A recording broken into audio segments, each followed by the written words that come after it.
พิษจะเขายอมเสียจ้ะจะเขาบอกเอาเสียก็เสียเขาไม่ได้คอยรั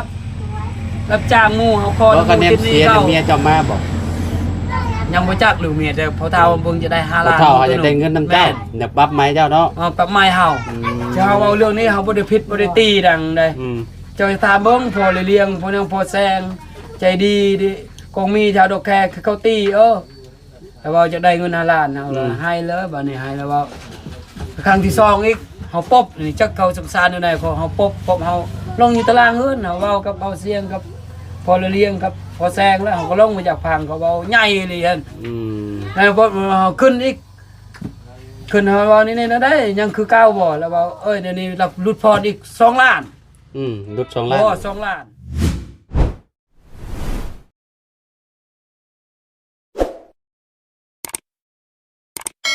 อ้าว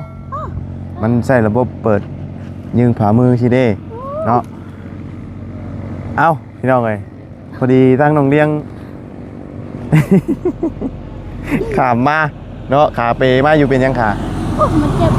มันเจ็บมันเห็ดมันเจ็บเนี่ยผู้ใดน้อยเหยียบคาน้องเลี้ยงเป็นยังมีไฟเหยียบแต่มันเจ็บซื่อเนาะยาละใช้กับสูงนี่เด้บ่แม่นใช่พอจะใครบอกคือได้ยินข่าวเราจะไปพุ่งไปน้ำเมียหึเขามาแก่เอาไปทำกันบ่กับบ่สิแสดงขี่รถจักรเอ้าใช่ครับพ่อเลยพ่อเคยขี่รถจักรคือบ่ขี่รถใหญ่เหมือนกันเราไปบ่ได้ขี่เราขี่ไปข้างหลังบ่เราไปก่อนแหละเราไปกับพอไกลก่อนบ่ไก่กินหลังไปน้ำมันเชียงเราทาอยู่บนดงแต่ว่าพอเจ้าเราขี่รถจักรไปผู้เดียวแม่ไปที่เช้าบ่จักรปล่อยแม่ขี่รถจักรโดยสบายดีก่อนพี่น้องเนาะสบายดีเนาะสบายดีเนาะกะยังไม่ได้ถามอันเรื่องเล่ากับเมย์กับพ่อเจ้าอยู่เลยแต่ว่าได้ยินเพิ่นถามนั่นว่าไปพ่อทั้งโทรศัพท์บ่แล้วพ่อแบบว่าเราเซตหากันบ่เราโทรหากันใช่ป่ะโทรหากันอันนี้นี่เราโทรแล้วมันนี่เราหอยมาแบบนี้เราหอยมาใช่เลยมาไปโทรแล้วไปลิ้นเธอนึงแล้วก็บัดมือที่2ไปเอาเลยมาพี่เลยเราไปเอาอยู่บ้านพูแม่หามาพี่เลยทางถ่ายอยู่แคมป์ทางได้ยินเมียเขาเรื่องว่านะเขาบ่ได้บอกแดนนั้นแล้วว่าคอยบ่มีช่องเสื้อและคอยให้แล้วทั้งโตแล้วว่าเขาอยากเอาอยู่ช่องเสื้อนะยันพ่อแม่ยันเขาให้แล้วว่ายันพ่อแม่บ่ให้ไปอีกอยู่พี่เห็นบ่เราบ่ถือช่องเสื้อนะเราถือแต่พื้นเดียวแล้วพี่ถือแต่พื้นว่าไงเรามาตอนนี้เราบ่มีเสื้อผ้าแม่บ่มีเลยใส่เสื้อก็มีสิ้นก็มีคือตอนนี้น่ะมาแบบมีแต่มาเสื้อตัวเดียวอันที่เราใส่มาแบบนี่เนาะ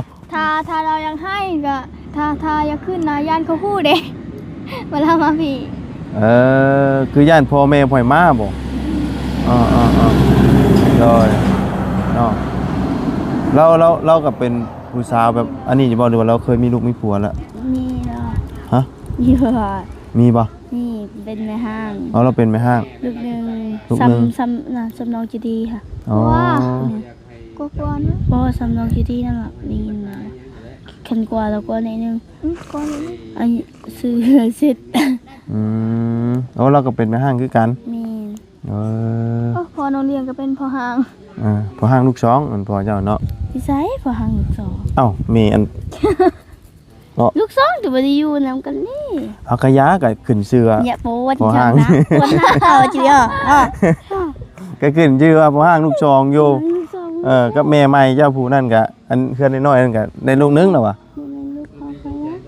อันนั้นก็เป็นลูกพ่อเจ้าบ่จ๊ะลูกพ่อเอาลูกพ่อจ้ะเอาลูกพ่อกับลูกพ่อแหละเอาเรื่องไม่ข่อยก็บ่ฮู้เอายาลอกนั้นผ่านมาแล้วเนาะมีแต่ว่านี่แหละนี่เนาะเรานอนอยู่โรงงานบ่เดี๋ยวนี้นะนอนอยู่งานตอนเช้าแล้วตื่นมาพี่ตอนเช้านี่เฮาปวดฮอดแจงว่ามาก็คือเรามาสิเฮามาแต่เช้า2คนเฮาไปหาหน่อไม้พุ่นอยู่ไปกับใคร แม่เฮา บ่ นี่ อืม ทำไมเราตื่นเช้าน่ะเราเฮ็ดเวียกเราก็ญาติเราว่าก็เฮ็ดจะบ่ต้องเฮ็ดก็ได้คนแบบนั้นนะแม่เฒ่าแต่แม่เฒ่าเรายังบ่ให้แม่เฒ่าเฮ็ดเลยเพิ่นแม่เฒ่าให้ค่อยซักเสื้อแล้วเราว่ามาค่อยซักให้แม่ เราดีเนาะ คน แต่ บ่งามแต่จิตใจเราดีเนาะ อืม คนบ่เฮาบ่ได้เกี่ยวเรื่องหน้าตานะเฮาเกี่ยวเรื่องใจ ถ้าคนงามแต่จิตใจบ่ดี แต่คอยคนบ่งามจิตใจดีเด้อ เจ้าใจดีแต่ชื่ออ้าวชื่อใจดีเนาะ แต่ว่ายอกแต่ว่าโว้ตลอด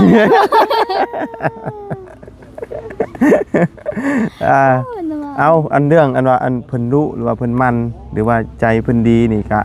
เฮาต้องพุ่นอยู่น้ำกันเฮิงพุ่นเฮาจังสิฮู้ว่า ยังบ่ได้ฮู้ ตอนนี้น่ะเฮายังบ่ฮู้หรอกเพิ่นมาหากันแค่เท่าไหร่จังมื้อ 5 มื้อ 5 มื้อเนาะ 5 มื้อนี้ 5 มื้อนี่เฮาก็บ่ฮู้ว่าที่ว่าชีวิตประจำวันที่ว่าเพิ่นใช้แต่ก่อนตะกี้เพิ่นก็แบบนี้บ่ขยันแบบนี้บ่ใจดีแบบนี้บ่เนาะ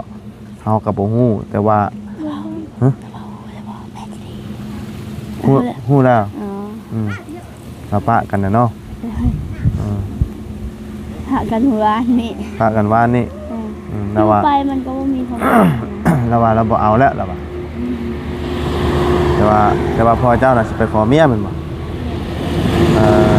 เจ้ามันหยังอยู่กับเท่านี่เพิ่นตอนนั้นน่ะเมียพ่อเฮาปะนะ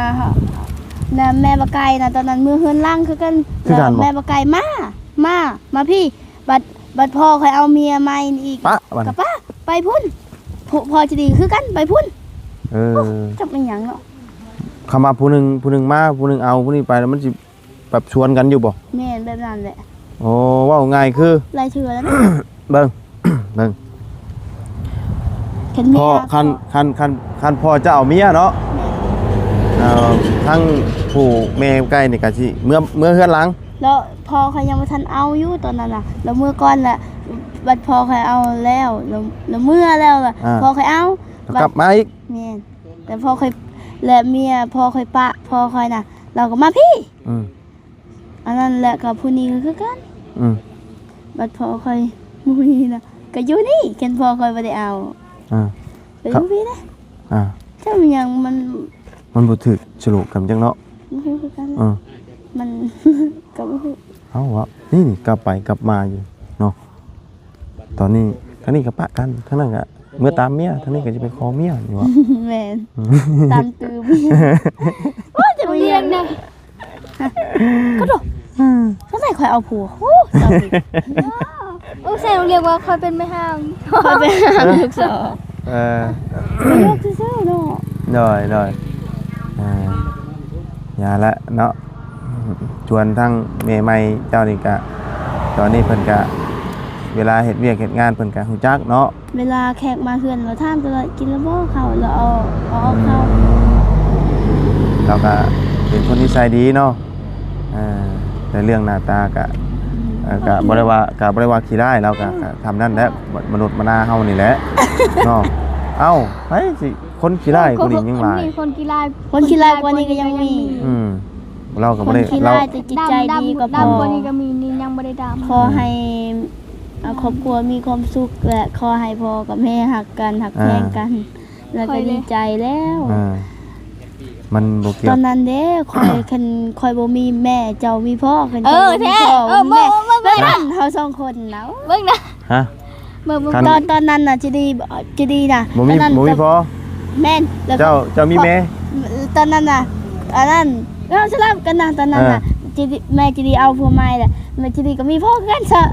ตอนนั้นน่ะแม่คอยผู้นั้นละปะแล้วกับ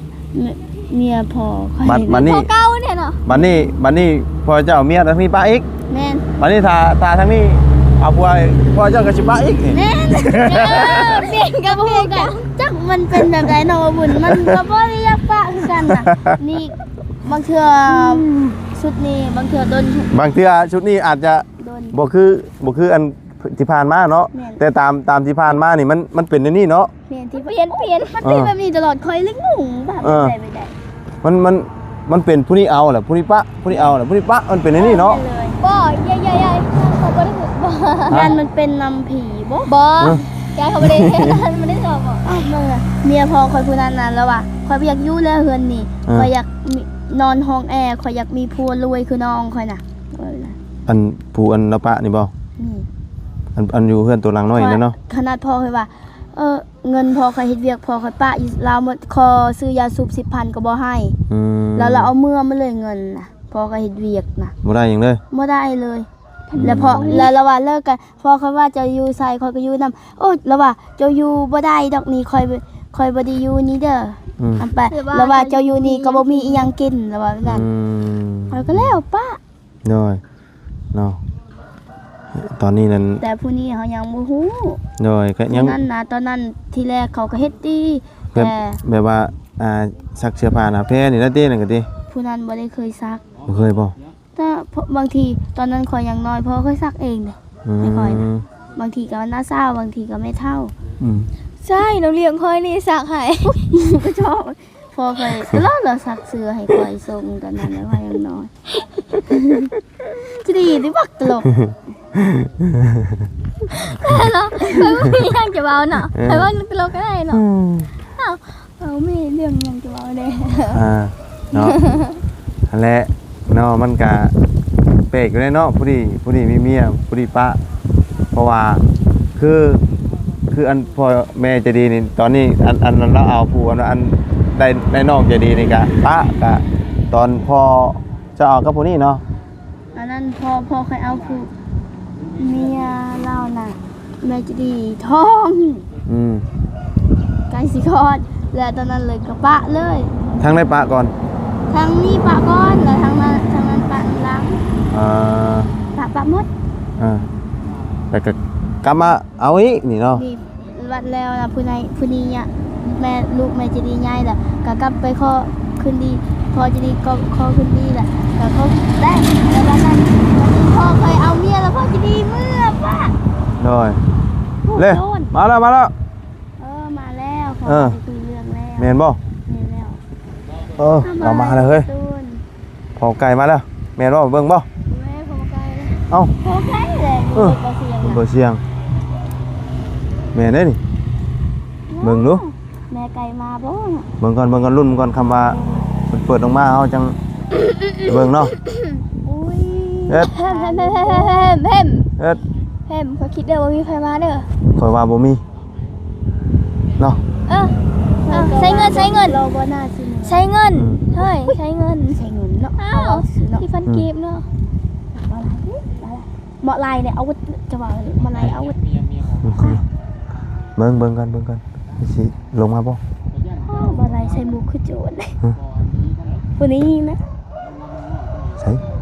ถ้าเมียเรามาบ่เขายังบ่ฮู้เมียเรามา มาบ่ บ่ฮู้แม่นเมียเราไม่ได้มาดอก มึงคนไทยกระทารุ่นเห็นป่ะ เบิ่งอ่ะ นางเอกช่อง7มา ใส่ มาเลี้ยงบาปได้ คือว่าตัวเองกับนางเอกนี่เนาะ เอิ้นอึ๊บ นะเห็น เฮ้ย เอาคนที่มาเมียละ บ่ได้มาบ่เรียบร้อยบ่มาคือเก่าบาทนี่เอาไป น่ะ โอ้ โอ้ตัด ไปเบิ่งแล้วไปคือช่วงที่ให้แท้น่ะ ไทยเลยบ่มาเสี่ยงข้าก่อนไปนำ โอ้กูก็เรียบร้อยบ่ เลิกบ่ โมฆะเลยบ่ฮะเอาไปยังสองมือนะ เลิกแล้ว เอามาพี่ถามเจ้าตัวแล้วก่อนโง่เฮ้ยคือขาอ่อนแท้น่ะโอ้ เอาจนโอ้ยจนบ่จักนี่ว้าวเลยหอดทนน่ะกินน้ำก่อน เป็นได้ไงขาอ่อนเลยเรา โอ้ยเป็นหมดเท่านั้นแหละสมองสุก เนาะ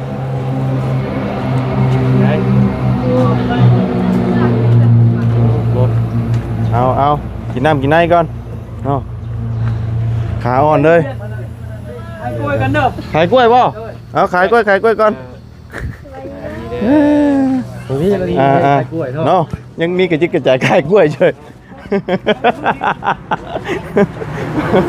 เอา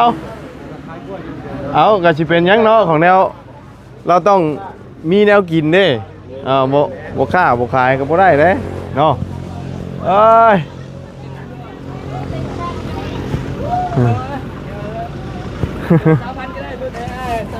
ขายไปเลยอัน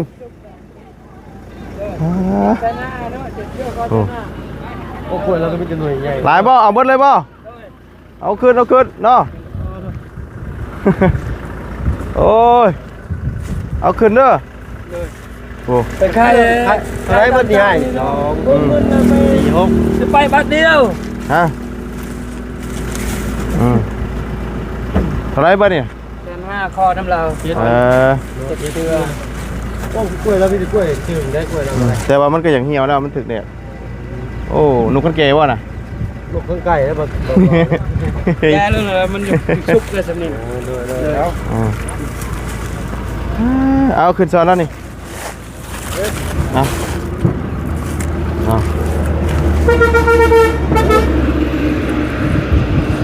มาตะเบียดไหมเนาะมีน้ำมัน เยอะเลยเนาะ เอาเนาะเดี๋ยวถ่ายเราขายกล้วยเดียวก่อนไปเนาะ อ่อนเลยดิเนาะ เขาอ่อนเลยเรา สบายดีเด้อ เลยสบายดีทั้งอาจารย์เนาะ ขอบคุณเนาะไป มานั่งถามข่าวแล้วก่อน เขาคุยก่อนพี่น้องเอ้ยเนาะ อลิมานำตก10 ล้านโอ้ย ไม่ยัง เอาสบายดี ไปดิ สบายดีไอ้เป็นได้ใดเรื่องเล่า เอาไปบ่ เอานั่งก่อน นั่ง จนมื้อจนข้าวบ่ได้กิน อ่า ให้เราจอดกินข้าวกันแล้วว่ายาละจะน้อยก็เสียเงินเสียคำเมื่อให้จอดให้กินข้าวก็เบาเสียงเอาจนยอมเลย ย่างจนสิไปบ่เป็นแหละ จนไปบ่เป็นเจ็บขาในวงนี้ โอ้ ขุดนอกกล้วยจนพิษไปพิษมาเอาก็ไป3-4เทื่อ รับบ่ได้แม่นว่าสิไปรอบเดียวพี่น้องไปหลาย รอบนึงอีก เป็นยังไง ไปอีกบ่ เป็น ได้ ที่ไปอีก เป็นได้ไงไปอีกรอบหนึ่ง ไปในนี่ก็มันจะเป็นเอาขึ้นมาเห็นบ่ขึ้นมาทางคมเนี่ยว่าเราเอาหมดพื้นแต่เฮาหักแพงกันน่ะ แต่เฮา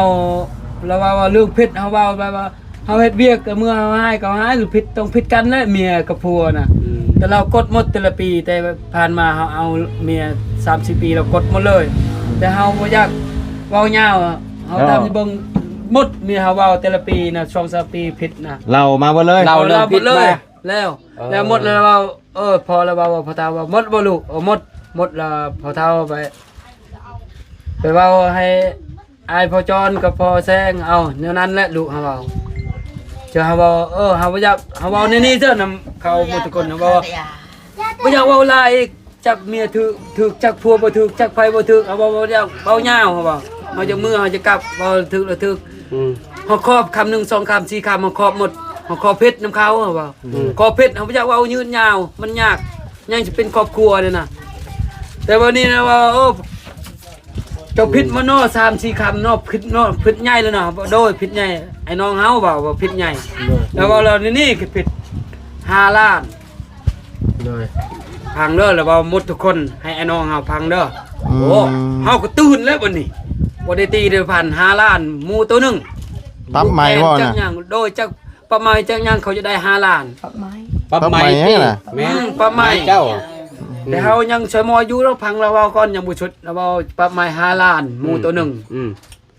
เจอพอจอนว่าไอ้น้องก็สุดว่ากับพอเลียวหมดเท่านั้นบ่พอแล้วว่าหมดเท่านั้นแหละเห็นลูกเคยว่าผิดทีนี้พอจอนถามเอาในนั้นแล้วน้องเอ้ยพอปากไก่เอ้ยจะเฮ็ดได้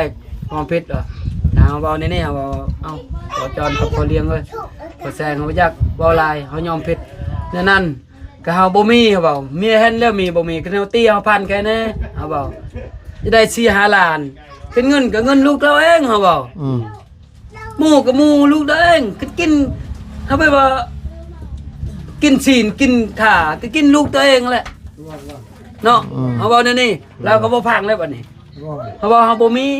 ก็เราเขามีเขาจะใส่ลูกให้หลานเจ้ากินเองเขาบอกเจ้าก็เห็นไปแม่นปีหนึ่ง30 ปีเขาทุกแต่เอา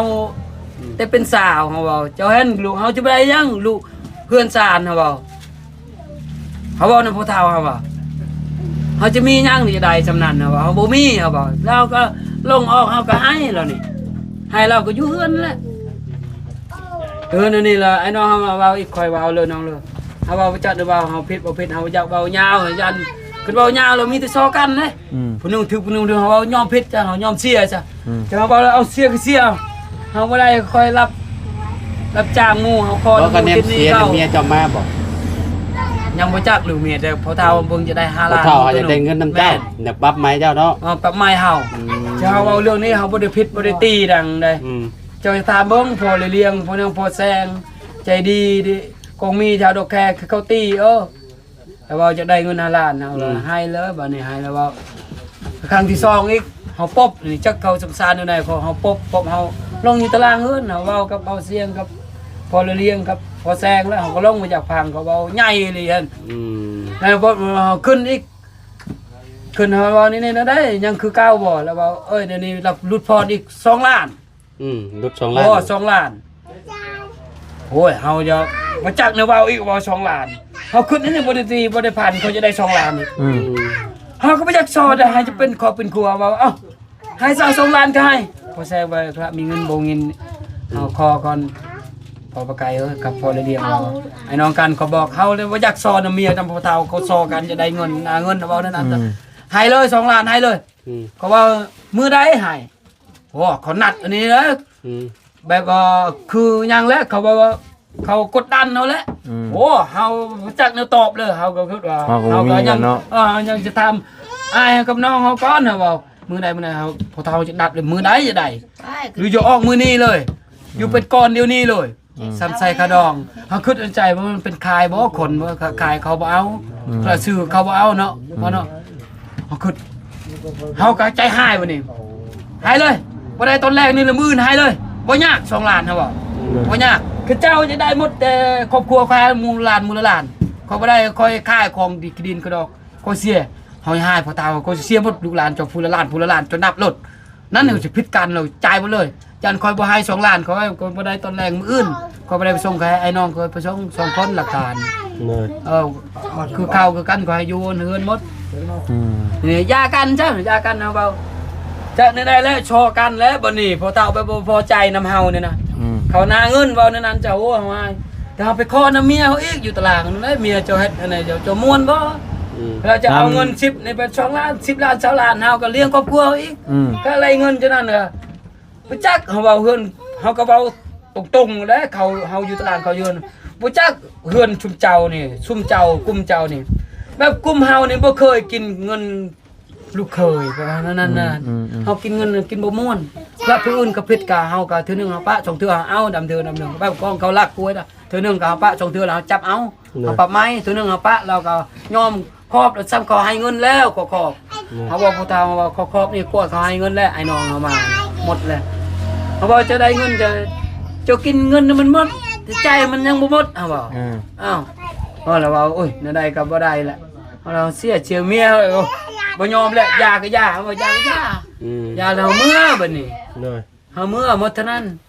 โอ้ลายเขาเว้าเฮาบ่จักแนวเว้านำเขานะเฮาจะบ่อันเมียนั่นให้เสียนี่ก็ยังบ่ได้ฮู้ว่าสิกลับมาอยู่อีกยังแบบว่ายังส่งเทื่อเลยความหมายพ่อเฒ่าอยากได้เงินนำลูกเคยแม่นแบบว่า5 ล้านหมู่ตัวนึงหมู่ระดับล้านแล้วเดี๋ยวนี้เรื่องเมียยังบ่ฮู้เมียยังบ่ฮู้ได้เมียเด้เมียจังเป็นอะไรอีกนั่นเฮาให้ด้วยส่งเทื่อให้เขาจนโอ้ยเฮาอันนี้เนาะตามหลักมันแล้วก็มีแต่ให้ลูกกับผัวลมกันว่าสู้สู้สิเลิกกันอีหลีก็เนาะให้ก็จังปรับมั้ยจะปรับมั้ยแต่อันนี้ไปผิดไปถูกอันนี้พ่อเฒ่าจะได้เงินแหละนี่พ่อเฒ่าจะได้เงินได้หมู่ล่ะเฮาต้องเลิกพ่อเฒ่าจะได้เงินถ้าตามรางวัลทางเฮานี่ต้องปะกันก่อนแม่นไปว่าพ่อเฒ่าจะได้หมู่เงิน5 ล้านหมู่ตัวนึงนี่สมัยตีหัวเลยเฮาเจ็บบ่เลยนี่โอ้เมียจำว่าช่างตะงายกินไปจำคนแล้วมั้งคนน้อยคือว่าอะไรหีบแต่ละผ่อนมันบ่คือกันส่งเทื่อให้พุ่นเฮาลงห้วยเลยตัดสินใจได้บัดเรายังจะไปต่อมื้ออื่นยังพักก่อนแล้วเรายังประชุมกับพ่อเฮาก่อนกับไอ้น้องเฮากับเราบ่ลงแซงคำว่าคือสมมุติว่าเฮาบ่มีเงินสู้บ่ได้เจ้าก็ยังสิสู้เอาเมียอยู่บ่เมียบ่อยากมาแบบนี้เวลาเฮาเนี่ยจะเป็นครอบเป็นครัวได้บ่ได้คอยอย่า คอนำไอ้น้องคอยให้ บ่แล้วคือเมียแบบว่าบ่อยากเป็นครอบเป็นครัวกับเจ้านะ เฮาแนวนั้นบ่ อืม เฮาเอาซื่อๆเฮาเอาซื่อๆจ้ะเขามีบ่มากก็ยากพอเท่ายาได้2ล้านก็ให้ ได้ รับจ้างสิมือเป็นเดือนก็ให้ ให้แต่เงินน่ะเมีย ให้ มา เดือน แล้ว มีบ่มากก็ยาก ปะเลยเนาะ แม่นปะเลยคอยบ่คลองเลยคอยบ่เอาเลย อืม เรื่องเงินตะเลยคอยให้เลย เอาคอยจะให้5ล้านเลย อ่า คอยให้เลย5ล้านแล้วไอ้น้องเขาว่ายังเจ้าบ่มีคอยให้มันหมดใจเลยหมดใจเลย บ่มีก็หาให้นะ คือมักโมมักแตงคอยจะพาให้หมดให้เขาเบิ่งเลยเฮาซื่อๆเอาคนบ้านตะนางเขามาหมดพอไปกับคนบ้านเขา2-3คนเขาดีหมดเฮานี่เขาไปทางเฮาหมด เนาะ ทาง ก็ เฮา คือเมียน่ะเข้าใจผิดว่ามักเจ้เนาะ แม่น ทางบ่าวมีเนี่ยมักเจ้ว่าซั่น เพราะตอนนั้นเราบ่เกี่ยวอีก บ่เกี่ยวอีก บ่ บ่ เกี่ยวเขาจะได้เงินตัวนั้นเขาเราปะเลย เกี่ยวแต่เงินเลย ก็ได้เงินตัวนี้แล้วค่อยเมื่อบ่ได้เงินตัวนี้ค่อยบ่เมื่อก็ยังบ่แล้วเด้แต่นั้นยังเว้าต่อเลขแล้วจ่ายเงินยังบ่ต่อยังไรต่อเด้ อืม จักก็เฮ็ดยังหมู่แล้วบ่ว่าเด้อเมียบ่มีเมียเอ้ยเจ้าก็เฮ็ดอยู่เฮือนเฮานะ อยู่นํกันก็ฮู้ว่าเป็นได้ไหนเนาะ จักล้านบ่แม่นเงินบ่10ล้านเด้อ20ล้านเด้อมื้อ1 20,000แต่บ่ให้พอเฒ่า1 2มาบ่แม่นเฮาตีเจ้า เฮาไปครอบพ่อแม่เราพ่อแม่เจ้าว่าเฮายอมผิด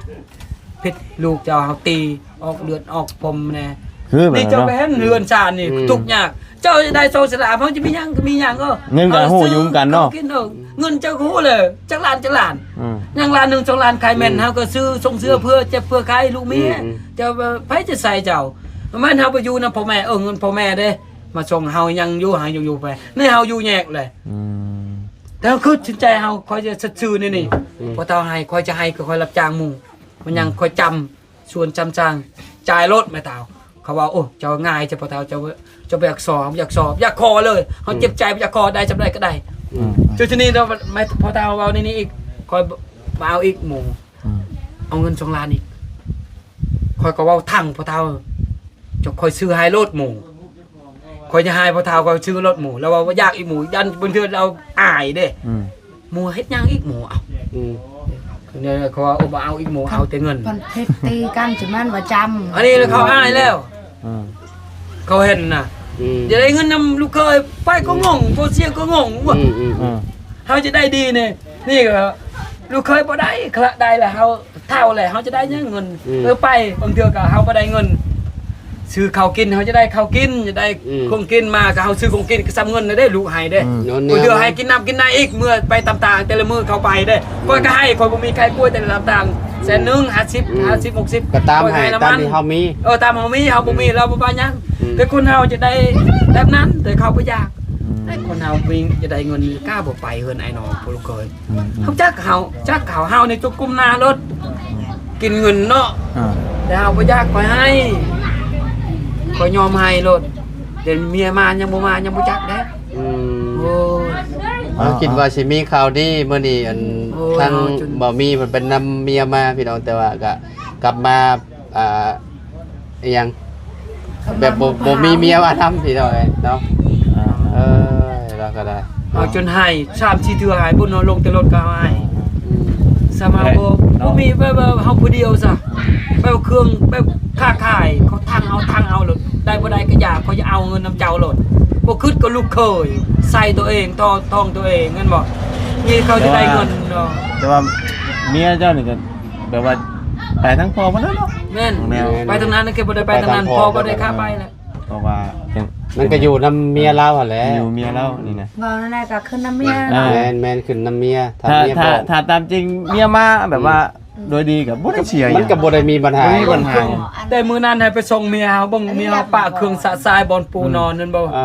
เฮามาแต่พุ่นเฮาคิดว่าเอาไปส่งเฮาไปยามพอเฒ่าแม่เฒ่าคิดว่ามา กระโจนขึ้นกัน คือว่าเขาเดียวเขาจะมาเขาบ่ได้รักษาเครื่องอยู่ในเรือนน่ะคือบ่มีเราบ่ได้มาเลยเฮาก็กองมีมาบ่ได้มาหมดพ่นห้ำแต่พ่นแต่บ้านฮอบ้านตะนางฮอดนี่ก็หมดเลยส่งเสื้อโปมพอกหมดเลยเฮาก็รักษาสิ้นเสื้อเมียเฮาบ่คิดเลยบาปสิ้นเสื้อเมียหมดเฮารักษาเอาไปหมดยันเปียกหมดเท่านั้นแหละแต่เราบ่ได้คิดเท่านั้นแหละเฮาเอาแต่พี่แทนเราเพิ่งส่งเสื้อสิ้นหมดเฮารักษาหมดเขาแต่เราทิ่มปะเลย เอ้าเนาะมีแต่ว่าพังมึงอีก2มื้อว่าติ ส่งมือ เอาสู้ๆๆๆ เนาะ เดี๋ยวก็ผ่านพ้นไปแล้ว เรากำลังอันนี้เครียดอยู่เนาะ ลังเครียดแล้วไผก็เนาะตู้เนาะสู้เด้อ เครียดคือกันแล้วไผก็ได้เนาะเอาจังไดกะ พี่น้องเอ้ยนอนดูเดือดขนาดเลยเนาะ ป้าๆจ้ะพี่น้องเนาะจังไดกะ ไปเท่า ฮะจังไดก็สู้ๆแหละเอาสำหรับคลิปนี้ก็ลำลาเด้อพี่น้องไว้พบเจอกันใหม่ขอบคุณให้พี่น้อง FC ที่ติดตามรับชมเนาะไปแล้วพี่น้องสบายดี